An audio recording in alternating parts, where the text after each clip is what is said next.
Welcome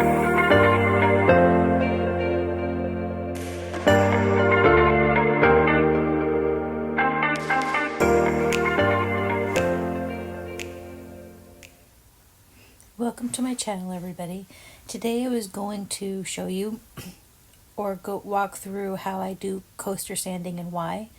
And here I'm taking them out of the coaster mold, and as you can see, the coaster molds that I use are really nice, but after a while and over time, the resin starts to stick to the side of the coaster mold, so it doesn't give a really good smooth effect on the edge of the coaster. In addition to that, you can kind of see how there's a lip. So when you pour resin into a silicone mold, it does come creeping up the sides, and that is just the way resin interacts with the silicone molds. So I really prefer to sand my coasters and do a final clear coat because I like the way it looks, and it is a personal preference.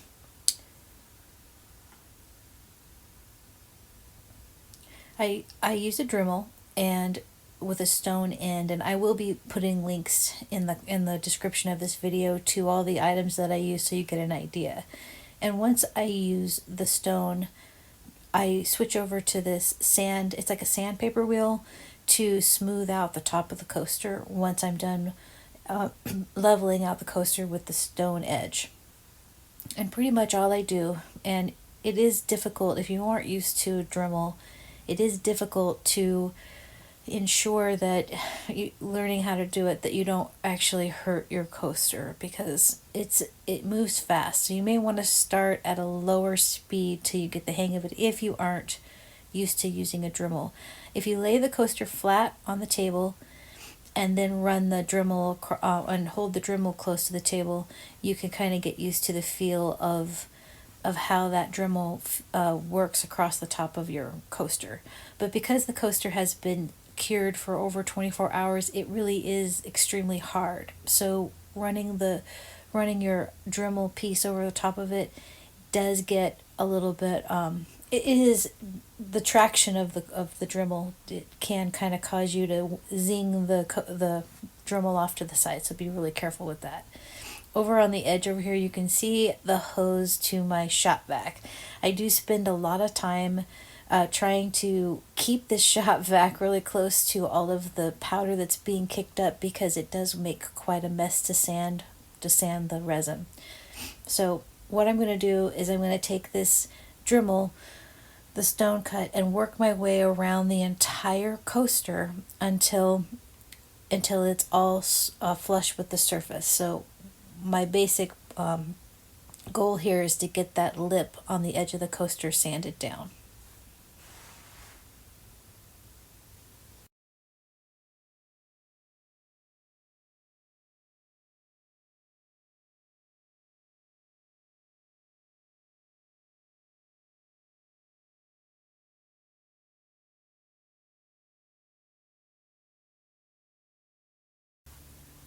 Once I have the lip sanded down, I do make my way across with the same piece across the complete edge of the coaster, and I clean up any potential coaster mold that ended up getting stuck to the resin. And in this set, there is no silicone stuck to the side of the coaster, but it is a little bit rough. So I just take this stone edge and I work my way around the coaster. It does not take very long to do this. I'm just doing it to even out the coaster and make sure it's smooth all the way around. The smoother it is, the easier it is for that top coat to not miss a spot or get hung up on a spot and then not have a pure glassy top. So as you can see, it's pretty close to the same as it was before. It's just sanded to it around the edges until it's smooth. Now I'm going to take the sandpaper wheel, and all I'm going to do is sand off the top of these. The purpose here is to get rid of all of the rough edges that were made by the stone wheel, because if I were to try to do the clear coat without doing this, you would be able to see some of the scratches made by that stone. So this just makes it even and smooth and almost like frosted glass. And then I take it around the edge of the coaster so that you can see a little bit of a rounded edge. And this really helps when you put your final clear coat on to keep the clear. It helps the clear just run over the sides of the edge of the coaster and coat every piece of it.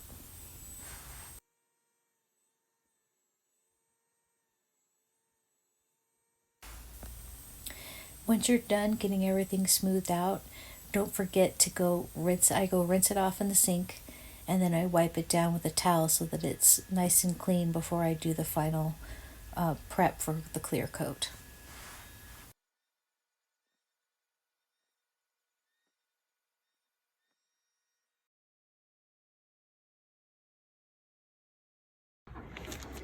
I'm going to tape the back of these because we're ready to do the final coat. And I typically use what's called, they call it drape tape, which is painter's tape with this little plastic skirt attached to it. I tape the back going all the way around, leaving a tiny bit of lip showing on the coaster, because if you have the tape all the way up to the edge, it will cause a little shelf when the resin falls over the side of it. So I'm going to tape the back, and then we'll go ahead and do the final coat.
It's been approximately 12 hours, maybe a little bit less, since I did the top coat of resin. So there's a lot of ways that people cover the back of their coasters when they do a top coat, and I choose this tape simply because it works for me, and I'm usually in here at about, approximately 12 hours after. And I think that is the key to this tape coming off easily. Or fairly easily. If you are waiting much longer than this, the tape or the resin becomes completely cured, and there's more likely a chance that it will be more, it will leave marks on the back that have to be sanded off. And as you can see, the edge here isn't perfect, so I might take the sander and just kind of slightly go around this edge, but it's not sharp. So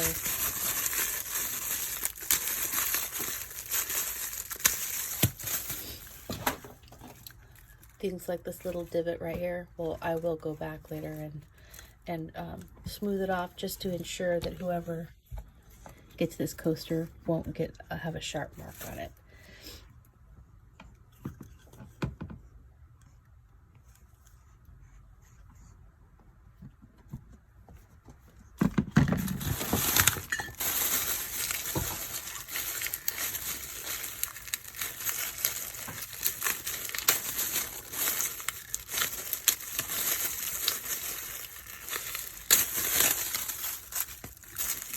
If you accidentally wait over 12 hours, heating it up with your heat gun on the other side will actually solve that problem. So if it's been a while, you haven't made it back to your coasters, you get the heat gun and you just slightly heat up the tape, it'll come right off.